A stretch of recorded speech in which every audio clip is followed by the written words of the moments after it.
பிரியமானவர்களே, ஆண்டவராகிய இயேசுவின் நாமத்தில் காஸ்பல் பிரேயர் மினிஸ்ட்ரேஷன் சார்பாக இயேசுவின் வார்த்தை இன்று என்ற நிகழ்ச்சிக்கு உங்களை அன்போடு நாங்கள் வரவேற்கிறோம். இன்றைக்கும் கூட ஒரு வார்த்தையை நாம் வாசிக்க கேட்போம். ஏசாயா 60ஆம் அதிகாரம் 2வது வசனம். இதோ இருள் பூமியையும் காரிருள் ஜனங்களையும் மூடும், ஆனாலும் உன்மேல் கர்த்தர் உதிப்பார், அவருடைய மகிமை உன்மேல் காணப்படும். பிரியமானவர்களே, இன்றைக்கு இருளானது பூமியை மூடிக்கொண்டிருக்கிறது. இருள் இருக்கிற இடத்துல வெளிச்சம் இருக்காது. இருள் இருக்கிற இடத்துல சமாதானம் இருக்காது. ஏன்னா ஆதியாகமம் முதல் அதிகாரத்தில் சொல்லப்படுகிறது, ஆழத்தின் மேல் இருள் இருந்தது என்று. அங்க மேல பார்த்தீங்கன்னா பூமியானது ஒழுங்கின்மையும் வெறுமையுமா இருந்தது.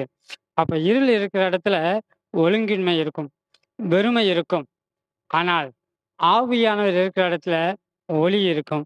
ஒளி இருக்கிற இடத்துல ஜனங்கள் வெளிச்சத்தை காண்பார்கள், சந்தோஷத்தை காண்பார்கள். பாருங்க, யோபு பக்தன் சொல்லுகிறான், நான் நன்மைக்காக காத்திருந்தேன், எனக்கு தீமை வந்தது என்று யோபு 30:26 வாசிக்கிறோம்.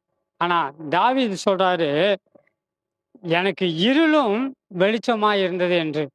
பிரியமானவர்களே, ஒரு மனிதன் துதிக்கிறவனாய் இருக்கின்ற பொழுது அவனுக்கு இருளும் வெளிச்சமாய் இருக்கும்.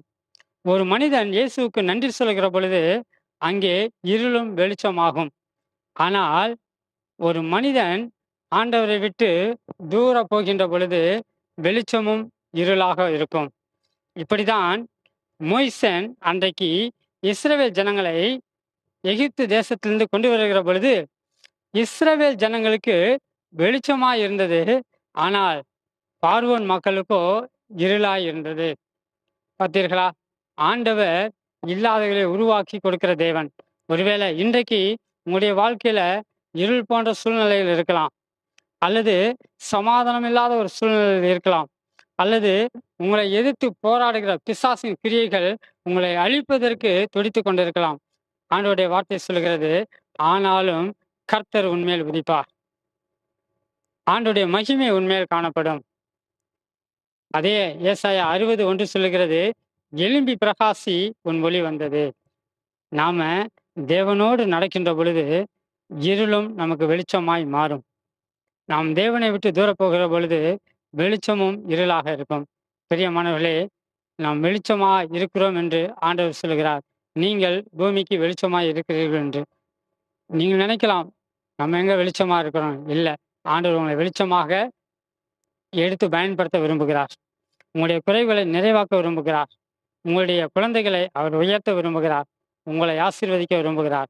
ஆண்டவர் ஒப்பு கொடுங்க, ஆண்டவர் ஆசீர்வதிப்பார்.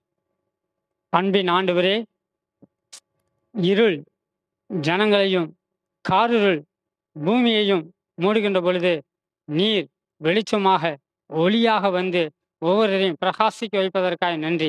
ஆண்டவரே, நாங்கள் உம்மோடு நடக்கின்றவர்களாக, உம்மை துதிக்கின்றவர்களாக, உம்மை மகிமைப்படுத்துகின்றவர்களாக வாழ, அதன் மூலம் நாங்கள் வெளிச்சத்தின் பிள்ளைகளாக இருக்க எங்களுக்கு உதவி செய்யும். தடைகளை மாற்றி போடும், நீர் பலப்படுத்தும். இதை கேட்டுக்கொண்டிருக்கிற ஒவ்வொரு சகோதர சகோதரியும் எடுத்து பயன்படுத்துவீராக. அவங்களுக்குள்ள இருக்கிற இருள் வெளிச்சமாய் மாறட்டும், சமாதானம் உண்டாகட்டும், குறைவுகள் நிறைவாகட்டும். இயேசுவின் நாமத்தில் ஆசீர்வதித்து ஜெபிக்கிறோம் பிதாவே, ஆமென். God bless you.